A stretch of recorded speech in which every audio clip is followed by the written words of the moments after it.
telling you guys, Gina Langoni, Madam Parker. That means my name is Miss Parker, and I'm going to talk to you guys about the animals that live in Kenya, because they're really different than the animals we see here in Pensacola. Now, I know you guys are second graders. You're going to know what the animals are, but we're going to talk a little bit about how they live together and how they function. If we were in Kenya and we wanted to see animals, we'd be going on a safari. Does anybody have an idea of what's a safari? Yes, ma'am. It's when you ride on the jeep or just walk around and you see animals. Exactly. A safari is actually a Kiswahili word, and it means journey. So it's like we're going to take a trip, and usually you would go to look at animals. So we have some pictures. You'd be getting on a truck or a jeep, something like that, and we would have a driver that would be teaching us about the animals. We'd be taking pictures with cameras or have binoculars maybe. And so that's how we'd be going on safari. Now in Kenya, a lot of the animals that I'm going to talk about, a lot of them would be living in this area called the Great Rift Valley. Now, let's talk about the environment there. Does anyone know what is an environment? What's that word mean to us? An environment is how the animals live. Right, your environment is your surroundings, right? So you have an environment, you're a kid. Your environment would be your home that you live in, the school that you go to, the street that you ride your bike on.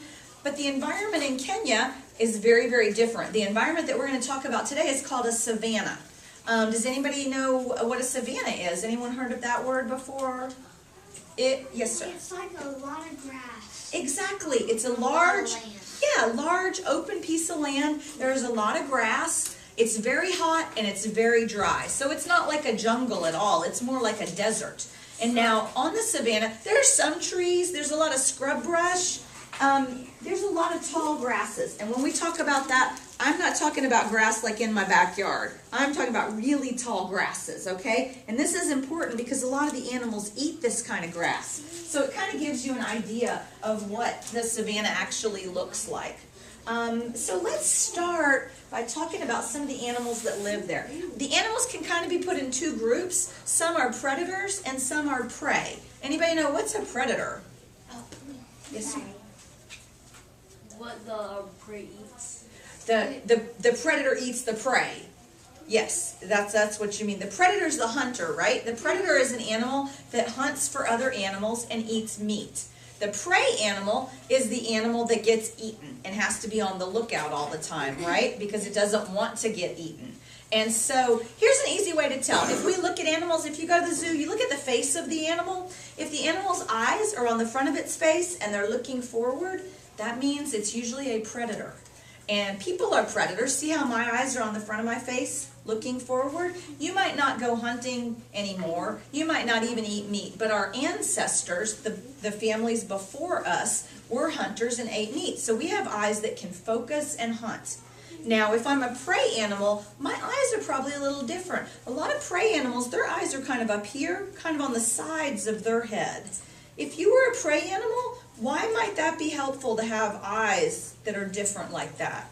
Because you can see on the side. Exactly. If you're a prey animal, you have to be on the lookout, right? You don't want to get eaten. So if you had eyes that were set a little differently, you might be able to see kind of behind you and off to the sides much better. So we're going to talk about the animals, and we'll put them in those categories and see if we can guess which is which. Now, which animal is this? Giraffe. Giraffe. That's right. The way we say giraffe in Kiswahili is twiga. Can you say twiga? Twiga. Very good. One more time. Twiga. Twiga. Very nice. Now, what do you notice about a giraffe? What makes it kind of unique or interesting? Yes, sir. The long neck. Very long neck. Yes. The patterns how they're like circles, the brown circles. And Exactly. The pattern is really interesting. Anything else? Yes, ma'am. they have this long tusk. Well, they have little horns, actually. Yeah, the elephant has the tusks, but the giraffe has these little horns that it can use. Well, they have ears and horns. Look, they have little ears that swivel around, and then these little horns that come out of the top. Now, the giraffe is so tall that, let me show you how long the giraffe leg is, because sometimes we forget. I know you've probably all seen a giraffe, but the giraffe is actually, its legs are this tall.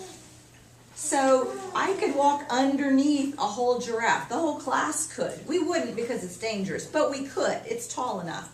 And so it has this long neck and these long legs. It's not just to look pretty. Why do you think the giraffe, why is it so tall? Yes. Because if it was very short, and since it doesn't eat meat, it wouldn't be able to get to the trees.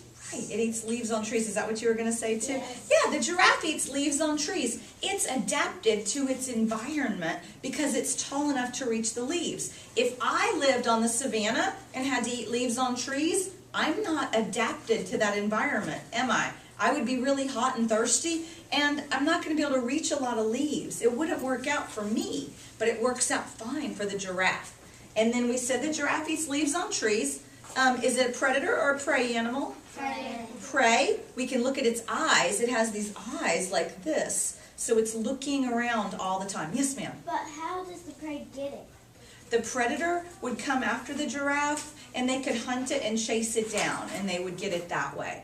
So the giraffe has to be safe. The giraffe can also kick really hard. If you were to come up behind a giraffe and you were going to hurt it, it could kick you like a horse kicks. So that's another way. Yeah, that's another way that it helps to keep safe and keep its family safe. Now how about this animal? Zebra. Zebra. Now this is my favorite Kiswahili word. The way we say zebra is punda malia. Can you say punda malia? One more time. Punda malia. Very nice. I like that one. Now the zebra here is not so tall. How does it reach the leaves on the trees? It doesn't, it eats the grass. You're right, it doesn't. It's not very good at reaching leaves on trees, so it eats grasses. Now, what do we notice about the zebra that's unique or interesting? It has 2 eyes on the side. Right, so it's going to be a prey animal, right? It's not going to be a hunter, it's going to be prey. Yes, ma'am? Like the lines and how it zigzags on their back. The stripes, which are really cool. Did you know every zebra has a different pattern of stripes? And it's unique. It's kind of like our fingerprint. And the mama zebra can look and instantly tell which baby is hers. Because like when I look at zebras, I think they all kind of look alike. They all have black and white stripes. But to the mother zebra, she's able to pick out which baby is hers. Just like your mama, even if you were in a group of 1 million little children, your mom would know who you were, wouldn't you? Because that's how well your mom cares for you. She knows exactly who you are. And that's how the zebras do it also. Now, there's a reason they have these stripes. Why are the stripes important? Any guesses?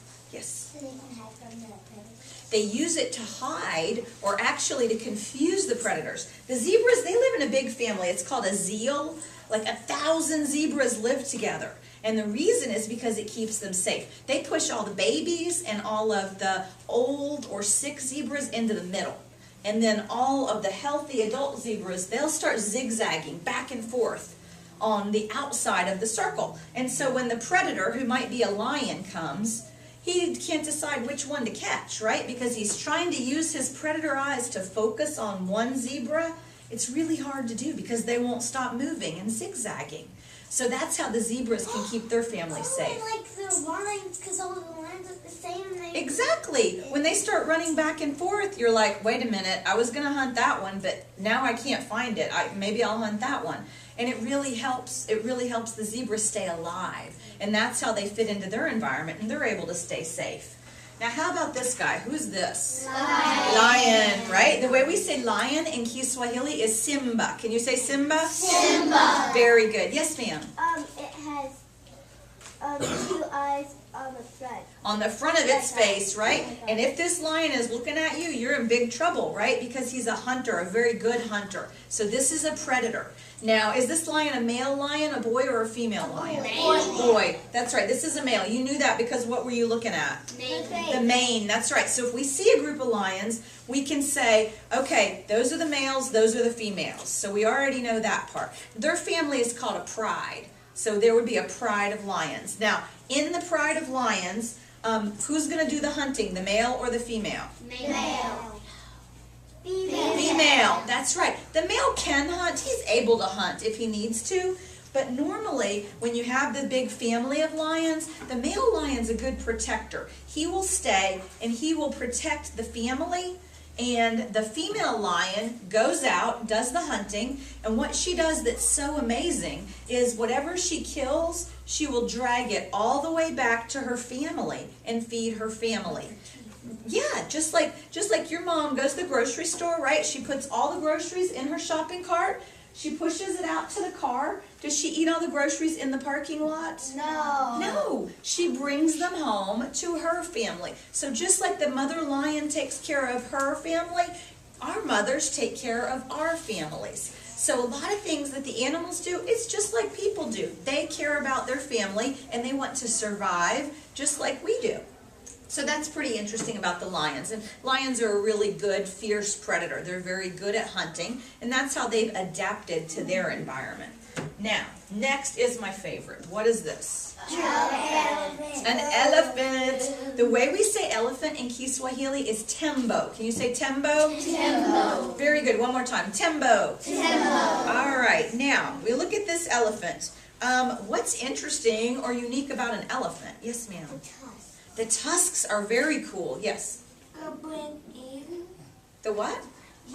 Ears. Yes, exactly. Those are very cool too. They help him. Yes. They have 2 eyes on the side. So are they a predator that hunts animals, or are they a prey animal? Prey. They're a prey animal. Even though they're big and scary, even though they might be able to hurt you, they're not a hunter. They don't eat meat. They might hurt you if they were afraid of you, but they're not going to eat you because they don't want to. They like to eat grass and other things that are vegetation and plants. Anything else that we think is pretty interesting? Yes. The nose so it can help get the grass. Yes, exactly. The nose, which is called a trunk, is pretty interesting. A word we use when we talk about the trunk is called prehensile. Does anyone know what prehensile means? To pick up. If you have something that's prehensile, you use it to pick things up. The elephant can pick up food with its trunk and put it into its mouth. Now, is your nose prehensile? No. No. If I'm holding some candy and I say, here, pick this up with your prehensile nose, you can't do it, can you? Our noses are not prehensile. What do people have that's prehensile? Hands. Hands or arms. Hands and our arms. That's what we use. Exactly. And so let's think, that makes the trunk really unique. Now what about the ears? Why do you think it has such big ears? It can hear really well, and it also can stay cool with these ears, right? Yeah, the ears can go like this, and they kind of flap. And the ears have a lot of blood vessels, just like we have blood in our bodies. The blood flows from the body into the ear, and then when the ear's going like this, it makes the blood cool off, and so it goes back into the elephant, and that's how they stay cool. And the ears are also important. They have to listen for predators. They can tell a lot of things with their ears. But let's get back to the tusks for a minute. What do you think the tusks are used for? To, protect itself. Right, to keep a predator away, protect itself, and they also use them for another important thing. Let's pretend for a minute you guys are a group of zebras and you live on the savannah and it's very hot and dry and we have to get water or we might die. And the only place we can think of where there's water is on the other side of that building. There's a pond, but we can't get there. The grasses are too thick and it's too dense and there's too many shrub brushes around, so we can't get to the pond. But the elephant family goes, and they're thirsty too, right? And they kind of stomp through everything, and they use these tusks, and they start knocking down shrubbery, moving trees, and they make a path. And they get all the way over here to the pond. Now, they're in the pond, and they're able to find water. What are you zebras going to do? What do you think? Follow their path. Exactly, they're going to follow the path. And that's why elephants are important for other animals. If there were no more elephants, if we didn't protect the elephant and we let them all die, you know what would happen? The other animals would not be able, the other animals would not be able to find the pond because there wouldn't be these great pathways. And so then you would start to see other animals die off. Now, one of the things that the elephant has a problem with is a poacher. Does anyone know what a poacher is? Yep. What? Something that, so first they used to hunt animals. Yes. And, elephants, they hunt them and kill them for their tusks. Right, right. A poacher is someone who hunts an animal and they do it illegally. Here in Pensacola, like if you want to be a hunter, you can hunt for deer, but you can only hunt a certain time of the year. You have to have a license. You have to follow the rules, right? You can't just hunt in your neighborhood. You have to follow the rules. Well, in Kenya, the rules are that you can't hunt for these animals because there are not very many of them. They're protected, and we want to keep them safe. But a poacher will go and hunt them anyway, illegally, and that's a very bad thing to do. We have to help the people of Kenya stop the poachers so that we can keep the elephants safe. Yes, sir. Why don't cops just stop them? Well, Kenya is a big country, and the savannah is really big and wild. There aren't roads, and so it's very difficult to find the poachers. But there are ways, we're going to talk about that in a minute. There are good ways the people of Kenya are working on that. They have game wardens, which are kind of like police, and they will go and try and stop the poachers. It's just very hard because it's such a huge amount of land with no roads, no bathrooms, no McDonald's or anything like that. So it's very different than here. Yes? Sure. Go right ahead. All right. Now let's talk about this animal for a minute. What is this? Rhino. A rhinoceros, right? The way we say rhino in Kiswahili is kifaru. Can you say kifaru? Kifaru. Very good. Now the rhinoceros lives in a family of about 7 to 8, 9 rhinoceroses, and it's called a crash. And the crash of rhinoceros, they stick together, they're a family, but the rhinoceros has a problem with poachers too. What do you think the poachers want with this rhinoceros? Any guesses? They want the horn. So let's talk about that for a minute. This is what the horn looks like. This is not a real horn, but it's very big, isn't it? So just imagine that Devin was a rhino for a minute. Imagine having that giant horn on your head. And the rhinoceros uses it to protect itself. Now, why do you suppose a poacher takes the horn off a rhinoceros? So it can't kill the poacher.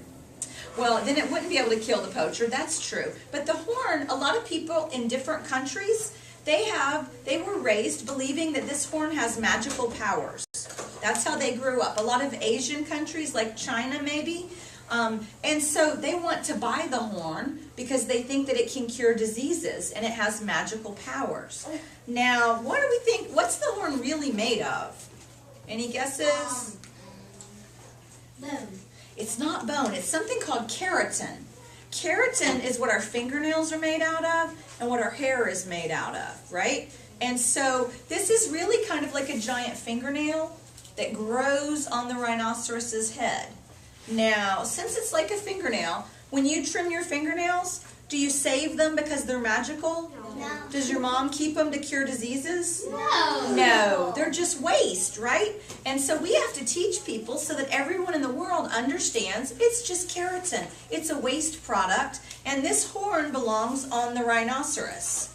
And so the more people that understand that, the less people that will want to buy this, and then we can save the rhinoceros. The rhinoceros doesn't want to die because it has a horn. It needs the horn and wants to live with its family. Yes, sir? The rhinoceros has eyes on the side of its head, but It's a prey animal. And it's well, kind of also it's it's sort of stronger than all of them. Right, it's super strong and it can be very dangerous, but he actually eats grasses. So even though he looks like he could come after you and hunt you down, he wouldn't. He would hurt you if he was afraid of you, but he's not going to eat you. He's a prey animal and he eats grasses too. So that's pretty interesting. Now, is anybody going to cry if I have a scary animal? No. Okay, what's this? snake. It's a snake. This snake is a black mamba, actually. It's very venomous. What does venomous mean? Dead. Not dead. Deadly. Deadly. You're right. Deadly. It means poisonous, right? The king cobra can be very venomous. And so the people of Kenya and the children of Kenya have to be very safe. They know not to bother any snakes because they're very, very deadly there. Yes, sir? If you see a black mama, the black mouth is the last thing you see before you die. Yeah, actually on the inside of its mouth, it's a sky blue. And they say that the only people that see that are people that were going to die because that's when you see it coming at you. And it has a really super blue roof of its mouth. It has fangs, and that's how it bites and does the venom. But normally, what do a lot of snakes eat? A lot of snakes aren't out to kill people. They eat rats and mice, right? And so they have a purpose. If we didn't have the snakes, there would be way too many rats and mice. And rats and mice eat grass, right? They eat grass and seeds. And eventually, if we didn't have any snakes, there wouldn't be enough grass. And these guys wouldn't have anything to eat, right? And the elephant. And so all of the animals are important, even the ones that we might not like, even the ones that we might think are mean, even the ugly ones. They all have a place in the environment. They all need each other. Now, what is conservation? Has anyone heard of that word before? Conservation. It means to save, to protect, right? And so if we look over here, here's what the word looks like. Conservation. There are a lot of things the people of Kenya are doing to protect their animals and the plants and the land that they live on. And like Brady and I were talking about earlier, they have helicopters that go out over the savannah and they look for poachers, they look for injured animals, and they have game wardens who drive around in trucks and they will arrest the poachers or anyone doing something wrong to the animals. Yes, ma'am? Well, if you have a pet snake, that's different. Normally, you wouldn't have a venomous snake as a pet, and that would be safer for you where you live. Now, this guy, this little rhino and this little elephant, a poacher killed their mothers. Normally, when a mama animal dies, the baby might die because there's no one to care for it. So what these people have decided to do is they're going to care for it. And they will take the animal and they'll bottle feed it. And the man with the elephant, he even has to sleep with the elephant in a barn every night. Because elephant babies are a lot like human babies. They need to be touched and they need to be loved. And so that's what they do. And when they get old enough,